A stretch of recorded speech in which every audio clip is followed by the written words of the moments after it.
तो आज हम नेक्स्ट वीडियो में क्या समझाएंगे, पेयर ऑफ लीनियर इक्वेशन जो हमने चैप्टर स्टार्ट किया था, चैप्टर 3 क्लास 10th का, उसके अंदर जो इक्वेशंस बनी थी, जो एक पेयर उठाया था हमने इक्वेशंस का, लीनियर इक्वेशंस का, उसको सोल्व कैसे करते हैं, उसके कितने तरीके हैं। सबसे पहला तरीका आता है ग्राफिकल मेथड।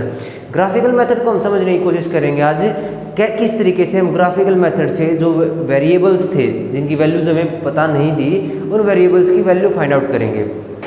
चलिए शुरू करते हैं। ग्राफिकल मेथड,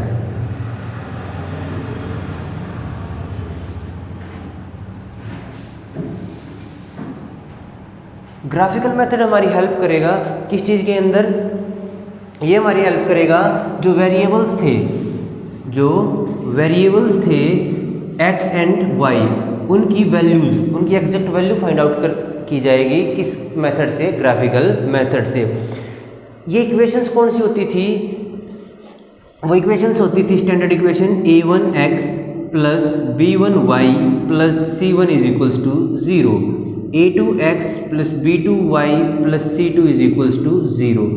ये हमारे पास स्टैंडर्ड इक्वेशन थी किसकी, standard equations pair of linear equation in two variables की। इन्हीं के ऊपर क्या होगा, हमें एक क्वेश्चन मिलेगा और उस क्वेश्चन के अंदर हम एग्जैक्ट x एंड y की वैल्यू निकाल लेंगे, पर मेथड कौन सा रहने वाला है, ग्राफिकल मेथड। चलिए मैं इक्वेशंस लिख देता हूँ। 2x plus 3y, 2x plus 3y is equals to 8, 4x plus 6y is equals to 7। ये तुम्हारे पास दो इक्वेशन है, इक्वेशन 1, इक्वेशन नंबर 2। सबसे पहले क्या होगा ग्राफिकल मेथड के अंदर, बिल्कुल इजी है, अगर आप ध्यान से एक स्टेप को सीखेंगे तो बिल्कुल इजी है। इक्वेशन फर्स्ट है जैसे 2x plus 3y is equals to 8, लिखिए हमने इक्वेशन लिखने के बाद हमें क्या करना है, सबसे पहले एक बॉक्स, सबसे पहले क्या रिक्वायरमेंट होगी, एक बॉक्स की, और बॉक्स जितना मैं बनाऊं, जितने बॉक्सेस मैं बनाऊं उतना ही आपने बनाना है। उसके अंदर एक बड़ा बॉक्स बनाएंगे रेक्टेंगुलर जिसकी शेप होगी, एक बीच से लाइन लगानी है और इस तरीके से ये 4 1 2 3 4 5 6 7 8 ये इतने बॉक्सेस, इसके अंदर हमें लिखना x और इसके अंदर क्या लिखना है y। ये हमें फिल करने हैं हमारी मनपसंद, जो तुम्हारी पसंदीदा वैल्यूज़ हैं उनसे इनको फिल करना है। किस तरीके से फिल करना है उसकी एक छोटी सी ट्रिक है। जैसे ये इसको सबसे पहले एक वेरिएबल या तो इस साइड इज इक्वल्स टू की साइड x ले लो या y, और जितना भी बाकी बचता है उसको क्या इज इक्वल्स टू के उस साइड। जिस तरीके से देखिए 2x is equals to 8 minus 3y, ये जो प्लस 3y था ये कहाँ चला गया, उस साइड माइनस 3y। यहाँ से हम x की वैल्यू निकाल लेंगे 8 माइनस 3y अपॉन 2, तो यहाँ से x की वैल्यू हमारी इस फॉर्म में आ गई।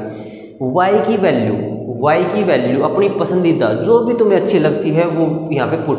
मेरे को अच्छी क्या लगती है, -1 0 1, बिल्कुल जितनी छोटी वैल्यू लोगे उतना ही तुम्हारा एक्यूरेट और कोई भी प्रॉब्लम नहीं आने वाली। तो मैंने ये छोटी वैल्यूज ले ली हैं। जैसे ही मैं -1 इसके अंदर, -1 इसके अंदर पुट करूंगा तो ये +3 वैल्यू देगा। कितनी देगा, +3। 8 प्लस 3 कितने होते हैं, 11। 11 अपॉन 2 कितना होता है, 5.5। ठीक है भाई, फ्रैक्शन में नहीं लेके आना है, इसमें क्या है पॉइंट्स में लेके आना है। अब 0 पुट करता हूं मैं, जैसे ही 3 0 0 किया, 8 अपॉन 2, 8 अपॉन 2 कितना होता है, 4 होता है। कितना होता है, 4 होता है। जैसे ही मैंने 1 पुट किया तो क्या आ गया, 5। 5 अपॉन 2 कितना होता है, 2.5। शायद हर बच्चे को इतना समझ में आ गया होगा। एक इससे, ये किससे बनाई, इक्वेशन फर्स्ट से। ये टेबल किससे आई, इक्वेशन फर्स्ट से। ऐसे ही टेबल किससे बनाएंगे, इक्वेशन सेकंड से। चलिए बनाते हैं। जिसकी टेबल आएगी हमारी वो कुछ इस तरीके से आएगी। जो मैंने बताया था उतने ही बॉक्सेस बनाने हैं, ना कम ना ज़्यादा। x एंड y लिखा मैंने, यहाँ से किसकी वैल्यू निकाल लोगे, x की, और y की पसंदीदा वैल्यू -1 0 1। यहाँ से x की वैल्यू क्या आएगी, 7 माइनस 6y अपॉन 4। इसको जब 6y को उस साइड ले जाए तो नेगेटिव हो जाएगा और 4 कहाँ चलेगा जाए, डिवाइड में चले जाएगा। y की पसंदीदा वैल्यू मैंने -1 रखी, माइनस माइनस क्या कर देंगे, प्लस। 7 और 6 कितने होते हैं, 13। 13 अपॉन 4 डिवाइड करके देखो, 4 3 12, 3.2 कितना जाएगा, 3.2। 2। अब वैल्यू रखी 0, 0 रखी तो 1 पॉइंट और ये आ जाएगा तुम्हारा 7। फिर मैंने 1 रखी तो कितना आया 1/4। 1/4 कितने थे 0.2, 1/4 कितने हो जाएंगे 0.25, ठीक है 0.25। तो ये दो टेबल, सबसे पहले ये दो टेबल हमें बनानी है।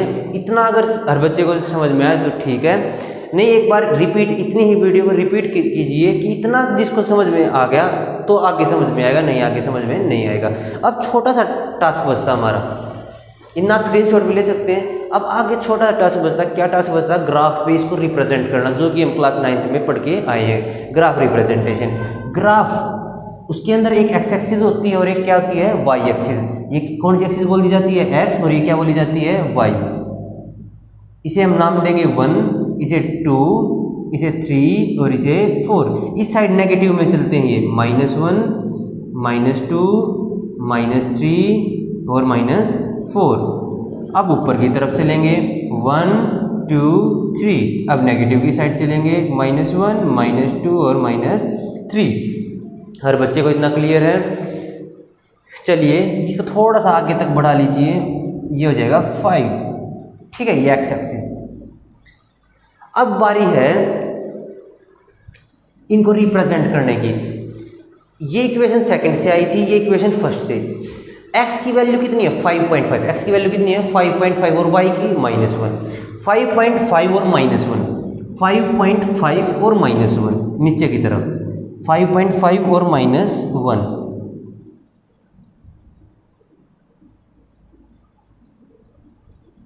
ये हमारा बिंदु आ गया है। अब x की 4 y की 0, x की 4 y की 0। हर बच्चे को ये नीचे पॉइंट के नीचे लिखने पड़ेंगे कि ये पॉइंट है कौन सा। 2, फिर x की 2.5, y की 1, x की 2.5, x की 2.5 ये, और y की 1 ये करीब यहाँ आ जाएगा, x की 2.5 और 1।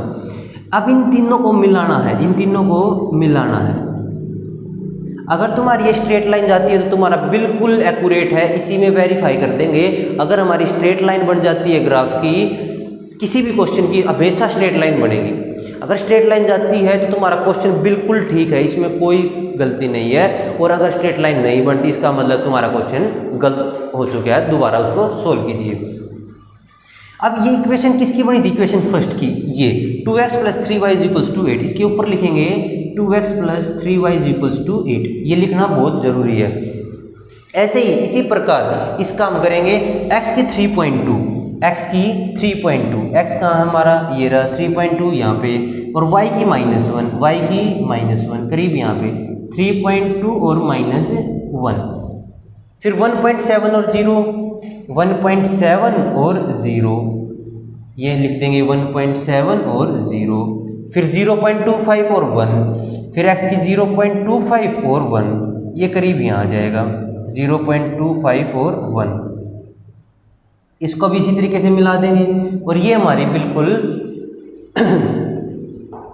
वैल्यू क्या आ गई, स्ट्रेट आ गई। जो लाइन है हमारी क्या आ गई, बिल्कुल स्ट्रेट। अगर स्ट्रेट आ जाती है तो क्या है, हमारा जो आंसर है वो बिल्कुल ठीक है। और हम इससे क्या करेंगे, इसके ऊपर ये इक्वेशन लिख दें 4x + 6y = 7। तो ये हमारा ग्राफ, जो ग्राफिकल मेथड था, ये ग्राफ हमारा बन के तैयार हो चुका है। हम इसकी जो वैल्यूज़ हैं एक बार देख लेते हैं।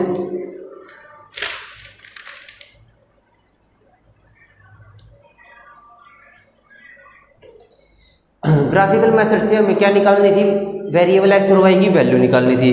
पर यहाँ पे क्या हुआ कि जो ये लाइन है ये बिल्कुल पैरेलल जा रही है।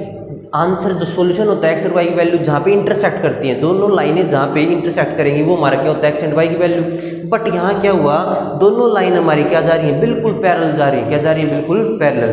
तो अब पैरेलल जा रही है तो इसे सॉल्यूशन नहीं आएंगे, तो इसका आंसर क्या होगा, नो सॉल्यूशन। इसके अंदर ना तो कोई x की वैल्यू होगी और ना ही किसकी वैल्यू होगी, y की वैल्यू होगी।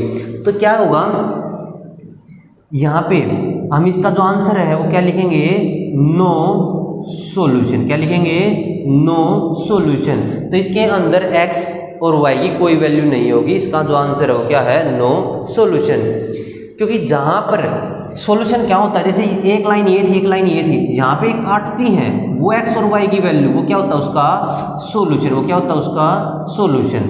तो इसमें तो काट ही नहीं रही, जब तक लाइनें नहीं काटेंगी जब तक उसका सॉल्यूशन नहीं आएगा। तो क्या है, आज हमने पढ़ा है ग्राफिकल मेथड।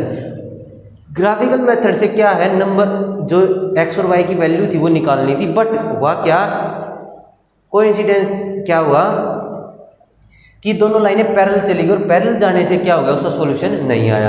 अब मैं एक क्वेश्चन आपको करने के लिए देता हूँ, वो आप क्या है उसका जो सॉल्यूशन है वो आप मेरे को कमेंट सेक्शन में उसका बताना। क्वेश्चन लिख देता हूँ मैं यहाँ पे आपके लिए, 3x + 2y = 5, 2x - 5y = 3। ये आपके सामने क्या है क्वेश्चन, ये आपने सोल्व करना है। किस मेथड से सोल्व करना है ये ध्यान से सुन लो, ग्राफिकल मेथड जो भी मैंने किया है इसी से आपने ये क्वेश्चन सोल्व करना है। जो इसका सॉल्यूशन आएगा x एंड y की जो वैल्यू होगी वो कमेंट सेक्शन में आपने कमेंट करनी है। थैंक्स, मिलते हैं अगली वीडियो। अगली वीडियो क्या है हमारी, सब ग्राफिकल मेथड सब्स्टिट्यूशन मेथड जो है वो हम नेक्स्ट वीडियो में लेके आएंगे। Thank you.